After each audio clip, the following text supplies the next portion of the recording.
So, day 2 of my journey through the New York Film Festival, the 54th New York Film Festival, wraps up.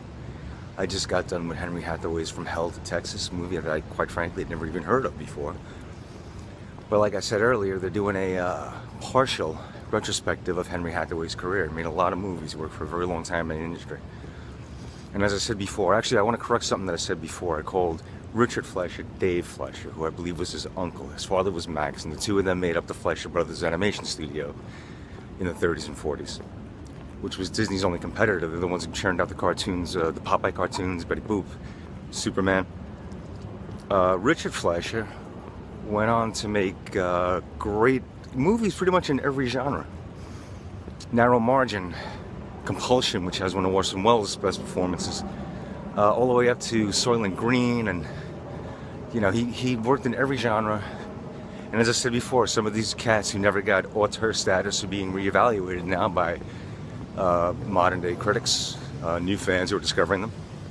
And Hathaway is one of them. Hathaway is getting a reappraisal. I wish I could say that I discovered a minor masterpiece tonight, but it was a sturdy Western. Interesting plot. I couldn't help thinking the whole time that when we talk about movies that are classics that shouldn't be remade, and then we say there are movies that, you know, were good ideas that didn't turn out great, maybe, that are ripe for remaking. This one had a pretty interesting storyline. It could stand a remake. I think it could actually be, you know, honed and polished into something really, really good. But anyway, it was an opportunity to see a great CinemaScope Western from the 50s. A movie starring Don Murray, who I'm not too familiar with his acting career. I know he's in one of the Apes movies. That's what I grew up with as my reference point regarding him. Like I said, it was a pretty standard Western, but it was a very entertaining one. Great shootout at the end. It's almost worth sitting through the whole movie just to get to the shootout. It's well staged, and it's full of tension and suspense.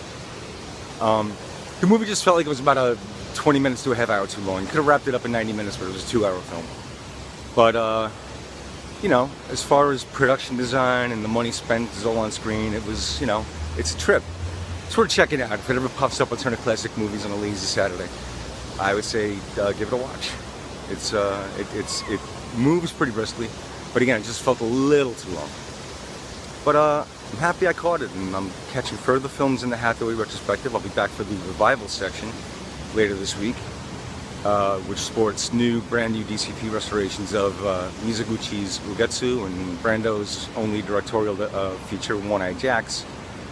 I got a lot of stuff coming up, so anyway, this is night 2. This is Joseph Walsh from NitrateStock.net. Thanking you for following me now on the YouTube channel, Nitrate Stock TV, and for following me on Facebook and Twitter, and just, you know, I can't keep up. I can't keep up. That's why I'm glad you're keeping up.